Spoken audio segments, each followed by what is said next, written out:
Fritz Lang was an Austrian film director and writer in the first half of the 20th century. His contributions to the industry mark him as one of the most influential directors of the era. Some of his most notable works include M and Metropolis. The movie M is now regarded as one of the most innovative films of all time, being one of the first to truly incorporate this medium of sound into its storytelling. Since the emergence of cinema, Thomas Edison believed that audio should be included as it would draw the audience further into the movie than visuals alone. However, due to the technological limitations at the time, directors instead had to rely on title cards to communicate necessary dialogues and other things that sound would have communicated to the audience. The film opens with an eerie, third-person view of children singing a song. While there's not necessarily anything ominous about this scene and its visuals alone, it is instead through the sound where the audience hears a subject matter highly unusual for a children's song, and that's where these feelings of unease are invoked. The use of audio is also able to show more than what is just on screen. Here, we hear a car horn before we even see it. This adds a new level of realism and draws the audience into the story more than visuals alone would.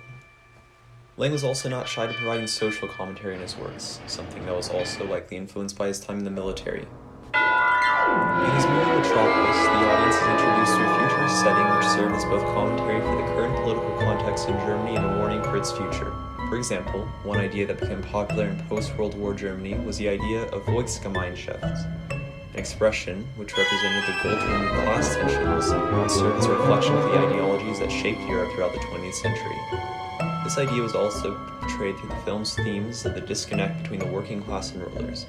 For instance, the character Rot Wang is shown sporting a metal prosthetic after having lost his right hand in the building of the Machine Man. This is an obvious allusion to Rot Wang's leftist belief that class distinctions should be eliminated in society. Lang was a truly talented and innovative director. He did so much in the early life of cinema, and his contributions to the industry had long-lasting impact.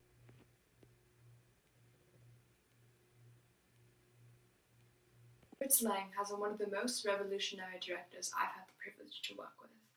Lang is an extraordinary director because of the way he guides his camera through scenes. When on set with Lang, I feel as if the camera is another actor besides me. For example, in M, I caught the camera peering through bushes like a nosy neighbor. We're pretty old school here, but M is wishing to change that with the way we hear the movie like none before. I truly felt as if I were in Berlin while filming due to all of the car horns, chatter on the streets, and most importantly, whistles on set. I've been a fan of Lang's dating back to before I even worked with him, and prior to his work with talkies. In another movie I love, Metropolis, Lang created such beautiful sets and architecture. I believe he may be a psychic in the way he can predict the future. I've lived long enough now to watch his visions of highways and skyscrapers come to real life. Who knows what other tricks are up his sleeve? Unfortunately, Lang has been misunderstood in his career and has had to overcome many unfair obstacles that most American artists have not had to face. Now I am happy to see him receive the recognition he deserves for his work in birthing the modern movie. He modernized the film industry with the length of his films, untethered camera work, and by not refusing to adapt to the new age of sound.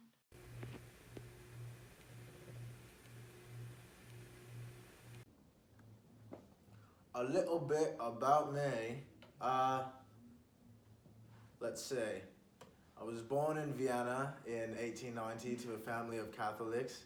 In fact, it was this incredibly strict upbringing that made me turn away from religion. I later attended the Technical University of Vienna where I studied civil engineering. Right on, pretty amazing. After that, I wanted to serve the greatest country in the world, Austria. So I volunteered in World War I, but was wounded in battle.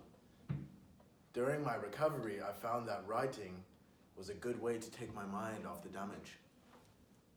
I was discharged in 1918 and began doing some of the acting in the local theater. Forgive me, dropped my cigarette. This was my first real experience in the industry.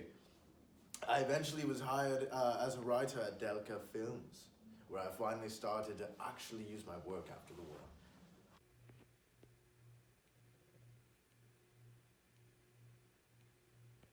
In 1920, I met my first wife, Thea. She turned out to be a Nazi, so I divorced her.